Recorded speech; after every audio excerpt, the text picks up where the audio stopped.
Olá, seja muito bem-vindo, o JP Internacional já começou com tudo o que aconteceu de mais importante na última semana e o que vai ser destaque na próxima. A gente começa o programa de hoje falando sobre Venezuela e Estados Unidos. A situação entre os dois países, que já era ruim há muitos anos, ficou muito pior nesta semana.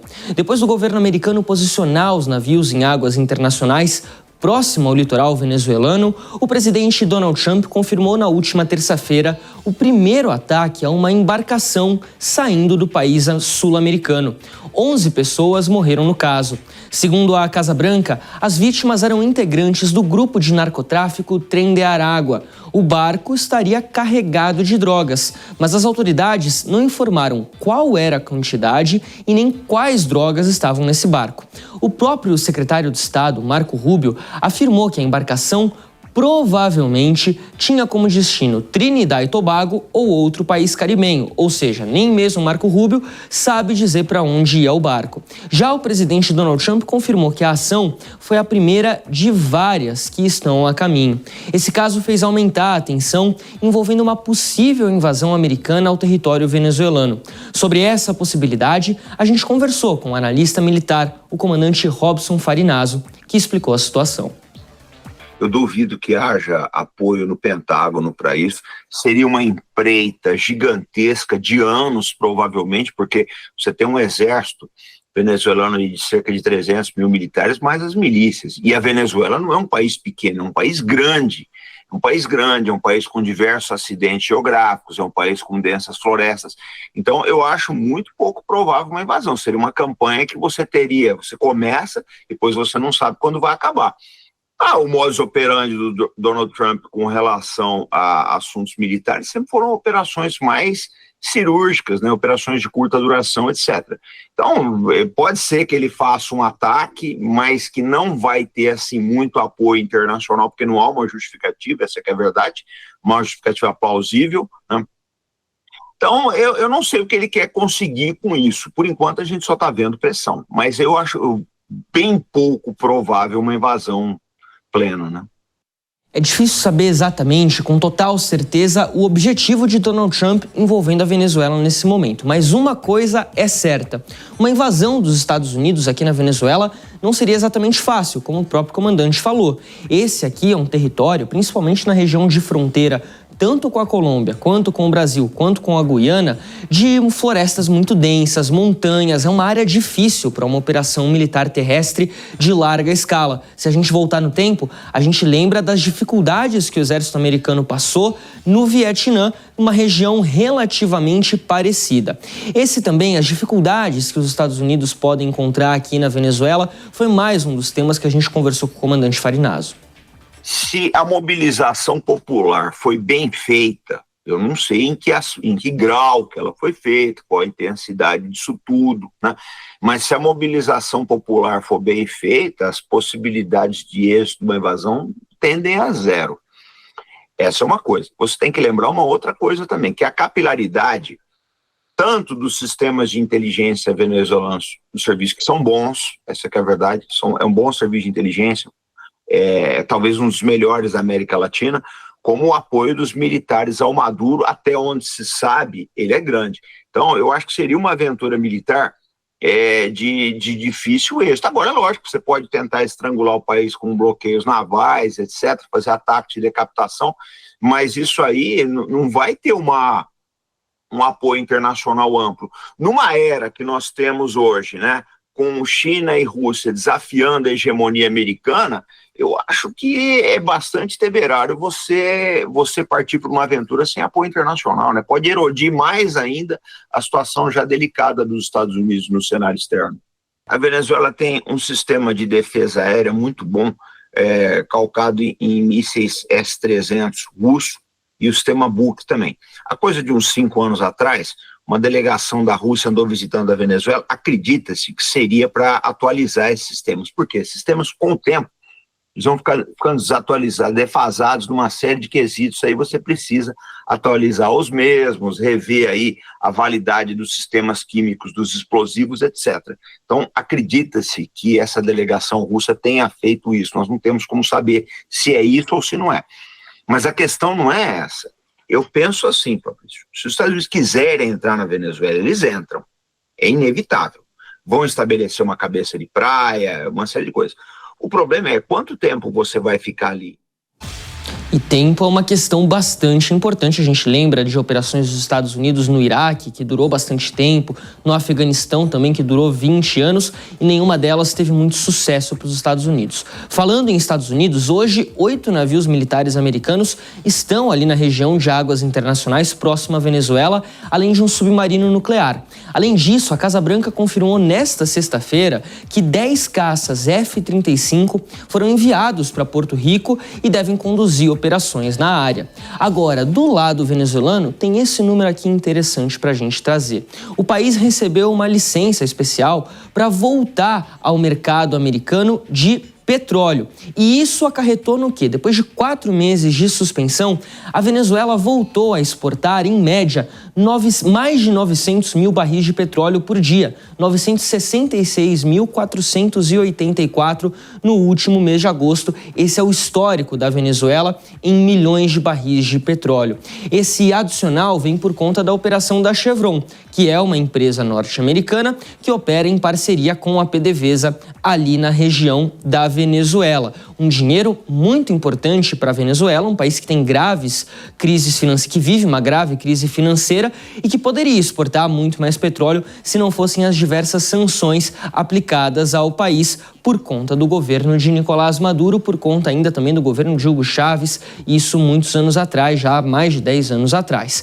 É um cenário bastante complicado, mas a retomada da venda de petróleo ajuda a dar um pouquinho de fôlego, pelo menos, para Nicolás Maduro lá em Caracas. Bom, sobre esse assunto, eu vou conversar com a professora de Relações Internacionais da SPM, Denilde Roushacker, que nos atende aqui no JP Internacional. Professora, seja muito bem-vinda ao nosso programa. Eu que agradeço o convite, Fabrício. Professora, a gente tem uma situação bastante delicada entre Estados Unidos e Venezuela já há algum tempo. O presidente Nicolás Maduro falou que os canais de comunicação entre os dois países acabaram sendo arruinados e ele culpou a Casa Branca por isso. Há a possibilidade de uma reaproximação entre esses dois países? Há a possibilidade de uma saída negociada dessa crise nesse momento? Olha, ela é mais difícil nesse momento de sair alguma negociação, por alguns fatores. Um deles é que o Marco Rubio, que é o secretário de Estado, ele tem uma posição muito ideológica e muito de pontuar que não há negociação com o regime Maduro. Então, ele vem de um histórico de pressão, né, mesmo antes de estar no governo, né, como senador, pressionando a Venezuela. Então, essa posição dificulta uma abertura de negociações. Então, e aí coloca que é um dos objetivos do próprio governo Trump, que é a derrubada do governo Maduro, né? De ter um governo que seja mais alinhado aos Estados Unidos. Então, isso entra na retórica da pressão, mas ela também é um objetivo da posição americana.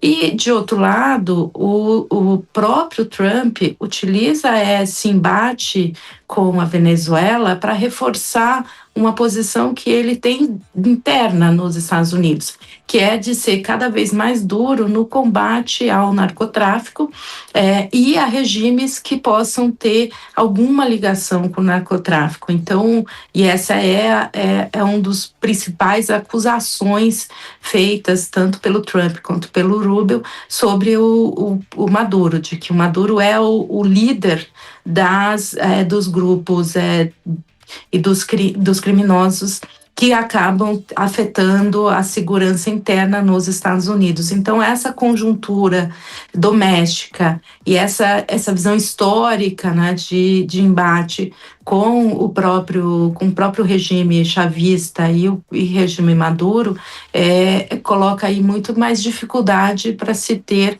algum tipo de estabelecimento de negociação. Mas há uma pressão importante. E há também um interesse americano de que se tenha uma maior exploração do petróleo, mas eles não entendem que esse interesse econômico seria possível num governo tão contrário e tão opositor aos Estados Unidos. Professora, você falou um termo que me chama muita atenção, que é a palavra retórica, né? Porque de um lado a gente tem a retórica norte-americana, Casa Branca falando que essa é uma operação que eles estão conduzindo contra a ação de grupos de narcotráfico ali na região. Eles falam especificamente de dois, o Tren de Aragua e também o Cartel de Los Soles. Do lado da Venezuela, a retórica de que a Venezuela está sendo ameaçada, que há uma ameaça à integridade territorial venezuelana por conta desse posicionamento das Forças Armadas dos Estados Unidos e inclusive esse ataque que a gente viu na terça-feira. Qual retórica está mais próxima da realidade ou há um meio do caminho entre os dois? Há uma ação americana para conter o narcotráfico e há, de fato, também uma ameaça territorial à Venezuela nesse momento? Eu acho que é os dois, Fabrício. De fato, o Trump colocou esse como um objetivo na sua relação com os países da América Latina, de que é a questão do combate ao narcotráfico e ao crime transnacional. Então, ele vem pressionando o México, vem pressionando a Colômbia, Peru, para que haja uma ação mais dura dos governos latino-americanos frente à questão da expansão do narcotráfico. No caso da Venezuela, eu acho que aí tem outros elementos, como a gente já falou, né? Ele tem um elemento ideológico muito forte nessa questão. Com relação ao Maduro, tem uma lógica de aumentar o nacionalismo interno, então as ações dos Estados Unidos geram sempre maior apoio, tá? Enfraquece a oposição, que é vista como aliada dos Estados Unidos.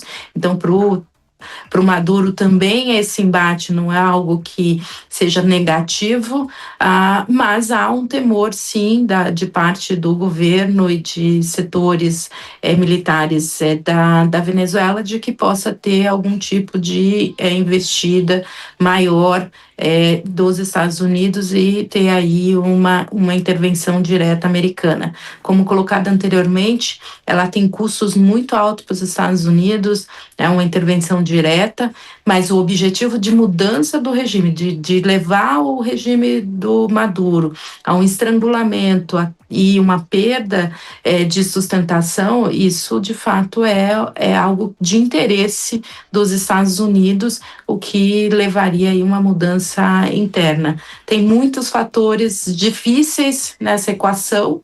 O Maduro tem um apoio do exército, tem uma capacidade de mobilização muito grande ainda de grupos da população, a oposição está enfraquecida, então são elementos internos que dificultam uma intervenção direta sem uma confrontação e uma posição venezuelana. Mas, então sim, tem esse temor, mas ela também é parte do uso aí da capacidade da campanha do próprio Maduro para conseguir se sustentar no poder. Professora Denilde de Rosacker mencionou o fortalecimento de Nicolás Maduro dentro do território venezuelano. Vamos voltar um pouquinho no tempo, porque não faz muito tempo assim que a Venezuela promoveu uma votação, um plebiscito dentro do país pela anexação do território de Essequibo, que fica aqui na fronteira entre Venezuela e Guiana, um país fronteiriço, muito menor, e essa é uma reivindicação histórica da Venezuela pelo território de Essequibo. Nessa semana teve eleições na Guiana e o presidente Irfan Ali foi reeleito para um segundo mandato. Vou voltar a falar com a professora Denilde de Rosacker. Professora, essa movimentação que Nicolás Maduro fez em relação a Essequibo foi vista como uma tentativa de trazer a população em torno de uma pauta comum e fortalecer a figura do presidente. Dá para a gente dizer que uma ameaça dos Estados Unidos à Venezuela pode também acabar fortalecendo Nicolás Maduro pela população entender que o país está sendo alvo de uma ameaça estrangeira? Sim, o Maduro tem usado isso a fazer alistamento geral, então ele mobilizou a opinião pública, né? Um temor constante, Fabrício, em vários países da América Latina, pelo histórico do relacionamento com os Estados Unidos, que é ter intervenções diretas americanas. Só que a gente vive um outro contexto político no mundo, com novas geografias aí de poder que tornam essas ações de intervenção mais custosas e que geram aí não só o custo militar, mas também em termos de capacidade de conseguir apoios, como também foi dito antes. Então, o próprio Maduro sabe disso. Ele sabe que para os Estados Unidos seria algo que teria muita dificuldade de entrar no país e conquistar, mas ele utiliza aí para mobilizar e para conseguir enfraquecer. E aqui o ponto, acho que importante também, enfraquecer a oposição, que é ligada tradicionalmente sempre foi ligada aos Estados Unidos. Professora, um dos temas que a gente conversou, até inclusive com o comandante Farinazzo, tem a ver com a atuação de países estrangeiros que não acreditam que nesse momento se justifique um ataque à Venezuela, uma ação mais incisiva contra a Venezuela. O quanto que isso prejudica a posição americana nesse momento? Dá para a gente falar até inclusive de um certo isolamento da Casa Branca no cenário internacional? Olha, é difícil falar de isolamento, né? O Trump tem aliados, tem ainda países que são importantes como aliado, mas apesar de ter tido aí muitos problemas em diferentes áreas, e ter uma grande desconfiança com relação ao governo e seus interesses, principalmente econômicos. Agora, ele teria aí muita dificuldade de conseguir apoio de fato. Principalmente porque qualquer tipo de intervenção ou ação iria para o Conselho de Segurança e China e Rússia provavelmente se aliariam ao regime Maduro e daria apoio ao Maduro. Não necessariamente um apoio direto, mas o semelhante ao que nós vimos com relação ao momento de maior crise entre Israel e Irã, em que as posições de vários países, de fato, de se colocarem contra uma nova intervenção internacional. O Maduro teria apoio dos países da América Latina, especialmente porque qualquer intervenção dos Estados Unidos sempre coloca aí o temor de que se teria outros países que poderiam também sofrer esse tipo de intervenção, Cuba, Nicarágua, Salvador. Então isso também geraria uma comoção muito forte na América Latina e seria novamente um contraponto à posição do próprio governo Trump. Antes da gente pegar aqui uma ponte aérea para outros continentes, você mencionou a América Latina. Há algum papel a ser desempenhado pelo Brasil, talvez, que é um país que faz fronteira com a Venezuela e que é a maior força aqui da região, ou mesmo pela Colômbia, que também é um outro país fronteiriço à Venezuela? Há alguma coisa que esses países possam fazer em relação a esse conflito? Talvez para dissuadir a Casa Branca, acalmar os ânimos, enfim, qualquer tipo de movimentação? Nesse momento, nenhum desses países tem acesso aos Estados Unidos e à Casa Branca. E, ao contrário, estão tentando esse acesso para resolver seus problemas com Washington e com o Trump. Então, ter uma mobilização de repúdio, de apoio à Venezuela, até isso poderia acontecer dentro desse temor de países que poderiam ser os próximos, mas não de uma posição mais capaz de mudar o cenário.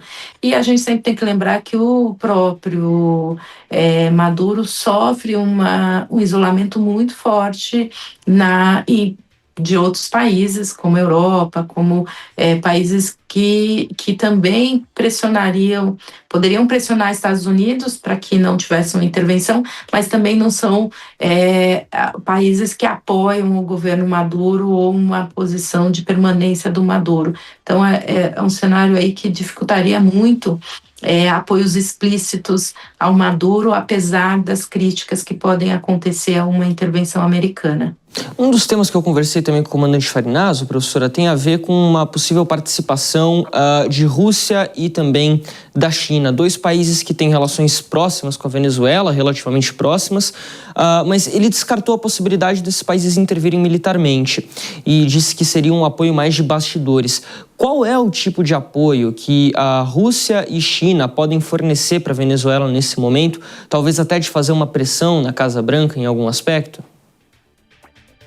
Olha, pressão possível, tá? Bloqueio dentro do Conselho de Segurança da ONU com a aplicação de vetos à atuação americana, a articulação com outros países, inclusive da América Latina, mas uma atuação direta não tem sido nem o perfil da China em nenhum dos embates, em nenhuma das situações de crise que a gente tem acompanhado nos últimos meses.